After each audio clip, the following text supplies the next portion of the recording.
ये एक ऐसी शादी है जिसमें बाराती कोई नहीं है, सारे के सारे दूल्हे बने बैठे हैं। करोल इमान साहब हुए या ओवैसी साहब हुए, हमेशा सीमांचल की विकास की बात करते हैं। क्या पूरे बिहार से आपके हमदर्दी नहीं है? यही उन लोगों की दोहरी मानसिकता है। पिछले 23 जून को भी हम लोग पटना में थे। इंडिया गठबंधन में आपके पार्टी को शामिल नहीं किया गया है। हमेशा से आरोप लगता रहता है कि AIMIM जो पार्टी है वो भाजपा की बी टीम है। क्या इसी का नतीजा है ये? जदयू के लोग हैं, हमारे राजद के लोग हैं, उसमें शिवसेना के लोग हैं, उसमें महबूबा मुफ्ती साहब हैं और उसमें आम आदमी पार्टी भी हैं। नमस्कार, एक्सपर्ट न्यूज़ देख रहे हैं आप और मैं हूं रणधीर कुमार। इस वक्त हमारे साथ में हैं ऑल इंडिया मजलिस इत्तेहादुल मुस्लिमीन पार्टी के प्रदेश के युवा के सचिव हैं हमारे साथ। डॉक्टर समीमुल हक साहब हमारे साथ में हैं। सर, क्या खबर है? बहुत बहुत शुक्रिया आपका, आप यहाँ तक आए मेरी आवाज़ को जनता तक रखने के लिए। आपका और आपके चैनल का बहुत बहुत शुक्रिया। सर, मणिपुर मामले को लेकर देश भर में हलचल है। लोकसभा की जो कार्रवाई है वो भी काफ़ी उथल पुथल के साथ चल रही है। इस पर क्या कहना चाहेंगे आप? देखिए, मणिपुर में जो घटना हुई है वो वाकई पूरे देश को झंझोड़ कर रख देने वाली घटना है। और ये बहुत शर्म की बात है कि हम लोग जिस नारी की पूजा करते हैं, हम लोग देवी की पूजा करते हैं, और एक मूर्ति को हम लोग जिस ढंग से वस्त्रों में ढकते हैं और उसके अंदर हमारी श्रद्धा होती है, और मणिपुर की घटना ने वैसी विकृत मानसिकताओं को वाले लोगों को सामने लाया है, जो लोग जिंदा औरतों के वस्त्र को ही नहीं छीनते बल्कि उसे इस तरह से बेइज्जत करते हैं कि जिस घटना को बोलने में भी हम लोग को शर्म आ रही है। और आज इसी घटना के विरोध में हम लोगों ने पुतला दहन का कार्यक्रम रखा है गांधी चौक पे। एक गठबंधन बना है इंडिया गठबंधन में आपके पार्टी को शामिल नहीं किया गया है। हमेशा से आरोप लगता रहता है कि AIMIM जो पार्टी है वो भाजपा की बी टीम है। क्या इसी का नतीजा है ये? देखिए, ये बी टीम वो लोग बोलते हैं जो लोग खुद भाजपा के साथ कदम दर कदम मिलाकर के शाना बशाना खड़े होते हैं। जैसे हमारे जदयू के लोग हैं, हमारे राजद के लोग हैं, उसमें शिवसेना के लोग हैं, उसमें महबूबा मुफ्ती साहब हैं और उसमें आम आदमी पार्टी भी हैं। जिन लोगों का इतिहास ही बीजेपी के साथ रहा है। माननीय मुख्यमंत्री महोदय बिहार की जनता को सबसे पहले ये बताए कि 17 साल तक उन लोगों ने बीजेपी की बातों को, बीजेपी के विचारों को घर घर तक पहुंचाने का काम अगर किसी ने किया है तो वो जदयू के लोगों ने किया है। और वो लोग उन लोगों को बी टीम जो है बोलते हैं कि जिन लोगों का इतिहास ही नहीं है। जब से हमारी पार्टी का जन्म हुआ और जब से हमारी पार्टी अस्तित्व में है तब से हम लोग बीजेपी के मुखालिफ रहे हैं और आगे भी रहेंगे।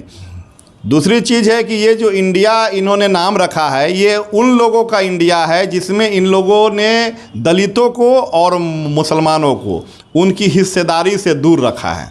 ये लोग वैसे इंडिया में रहना चाहते हैं और इंडिया का रूप वैसा देना चाहते हैं कि दलित जो अपनी स्थिति में था वही स्थिति में रहे और मुसलमान जो था वो हमसे आउट ऑफ जो है रेंज रहे। वो सिर्फ वोट देने के लिए इन लोगों का इस्तेमाल है। वोट मांग लेने वाले ये लोग कभी हकदार नहीं बने। अभी अल्पसंख्यक की बात कर रहे हैं आप। बिहार मदरसा बोर्ड का जो अध्यक्ष है उसका चयन हुआ है और अल्पसंख्यक आयोग के जो अध्यक्ष है उसका चयन हुआ है। इसमें जदयू और आरजेडी के एक नेता को स्थान दी गई है। इस पर क्या कहना चाहेंगे आप? देखिए, ये उनका सरकारी तंत्र है। हालांकि ऐसा कहीं भी संविधान में तो लिखा हुआ नहीं है, लेकिन ये लोग अपने उन्हीं लोगों को ऐसे पदों पर रखते हैं ताकि ये लोग सरकार की मुखालफत में खड़े नहीं हों। और जो मदरसा बोर्ड की हालत थी और जो अभी हालत है उसमें आने वाले दिन में भी हमको नहीं लगता है कि कहीं से सुधार होने वाली होगी। चूँकि इन लोगों ने ऐसे लोगों का जो है रखे हुए हैं कि जो कभी सरकार को आईना दिखाने का काम इन लोग कर ही नहीं सकते हैं। बिहार में जो महागठबंधन की सरकार है, जदयू और आरजेडी के जो सरकार चल रही है, क्या इसमें सब कुछ ठीक ठाक चल रहा है? अभी हेल्थ विभाग की जो ट्रांसफर पोस्टिंग थी, राजस्व विभाग की जो ट्रांसफर पोस्टिंग को कैंसिल कर दिया गया है, इसको लेकर क्या कहना चाहेंगे आप? बिहार का जो गठबंधन है ये एक ऐसी शादी है जिसमें बाराती कोई नहीं है, सारे के सारे दूल्हे बने बैठे हैं। ये जो गठबंधन है और ये जो अभी इंडिया का नया गठबंधन हुआ है, इसमें तो पहले यही सामने नहीं आ रहा है कि प्रधानमंत्री का दावेदार कौन है। सब कोई अपने आप को प्रधानमंत्री ही समझ रहा है, कोई लाल किला का फ़ोटो साट करके पीछे बैठता है, कोई जो है दिल्ली के तख्त का ही ख्वाब लेकर के सोता है। तो ये एक ऐसी शादी है जिसमें सारे के सारे दूल्हे बने हुए हैं। लोकसभा चुनाव 2024 आने वाला है, इसमें आपके पार्टी का क्या रुख होगा? क्या आप लोग अलग से लड़ेंगे या किसी के साथ आपका गठबंधन होगा? हम लोगों की बात हो रही है, ऊपर के जो हमारे आला कमान है, जो हमारे पार्टी के सदर हैं, उन लोगों की बात हो रही है। हम लोग अपना एक थर्ड फ्रंट की तैयारी में हैं और हमें उम्मीद है कि बहुत जल्द इसकी घोषणा भी होगी। और हम लोग पूरे बिहार के उन जगहों पर जहां हमारे पार्टी के वर्कर होंगे, जहां पार्टी की स्थिति अच्छी होगी, हम लोग इस बार बिहार के उन 40 की 40 जगहों का सर्वे होगा और जहां से हमारे अच्छे लोग होंगे वहां से हमारी पार्टी चुनाव लड़ेगी। आप आला कमान की बात कर रहे हैं, आला कमान में अख्तरुल इमान साहब हुए या ओवैसी साहब हुए, हमेशा सीमांचल की विकास की बात करते हैं। क्या पूरे बिहार से आपके हमदर्दी नहीं है? नहीं, अभी तो चूँकि सीमांचल बिहार का सबसे पिछड़ा हुआ इलाका था, तो हम लोगों की पार्टी ने 2015 में वहाँ पर जो है पार्टी अस्तित्व में आई और 2015 से लेकर के आज तक जो है सीमांचल AIMIM का सबसे बड़ा गढ़ है।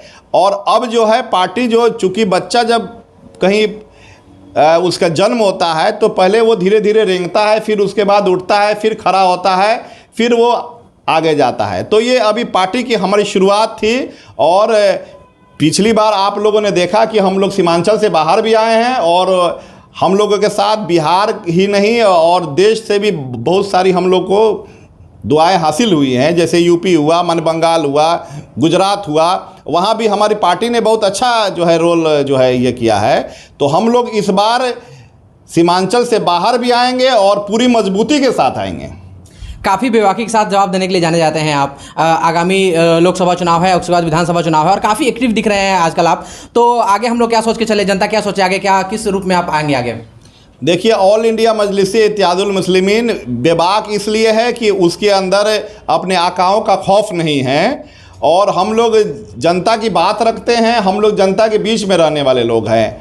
आगे जो हम लोग का टीम जो है सीमांचल से आगे मिथिलांचल, सारण और चंपारण, ये हम लोग पूरे जोन में बट कर के और अपनी अपनी जिम्मेदारी के साथ हम लोग जनता के बीच में हैं। और सबसे ज़्यादा खुशी है कि चंपारण में हम लोग एक नया इतिहास रचने की तैयारी में हैं और इसकी हम लोग पूरे तौर पे हम लोग की आपसी तैयारी हो रही है और पार्टी के लोगों का भी साथ हम लोग के साथ है।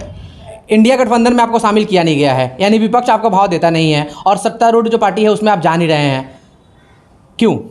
यही उन लोगों की दोहरी मानसिकता है। पिछले 23 जून को भी हम लोग पटना में थे, हमारे पार्टी के सदर भी थे अख्तरुल इमान साहब, हम लोग भी उनके साथ थे, लेकिन उन लोगों की ओर से किसी तरह का दावत नहीं आया, ना हम लोगों को आया और न जो दलित की अभी सबसे बड़ी फेस हैं बहन मायावती, न उन लोगों को अपना दावत आया।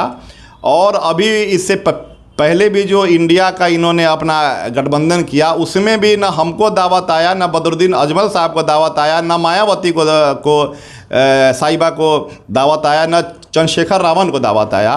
इससे साफ जाहिर है कि वो लोग मुसलमानों और दलितों का वोट अपने पक्ष में करने के लिए, चूँकि उन लोगों को ये बहाना चाहिए कि ये लोग हमारे साथ नहीं थे, जबकि हमारे सदर साहब का जो हुक्म था कि नहीं, अगर उस साइड से दावत आए तो उस दावतनामे पर आपको लब्बैक कहते हुए जाना है। लेकिन जब हमको दावत ही नहीं दिया तो फिर हम लोग अपना थर्ड फ्रंट, चूँकि हम लोग तो भाजपा में शामिल हो नहीं सकते हैं, इसलिए हम लोग अपने थर्ड फ्रंट के साथ जाएंगे और जनता के वास्तविक हक के लिए जाएंगे। सर बहुत शुक्रिया। अभी के लिए फ़िलहाल इतना ही। देखते रहिए एक्सपर्ट न्यूज़, आपकी आवाज़। नमस्कार।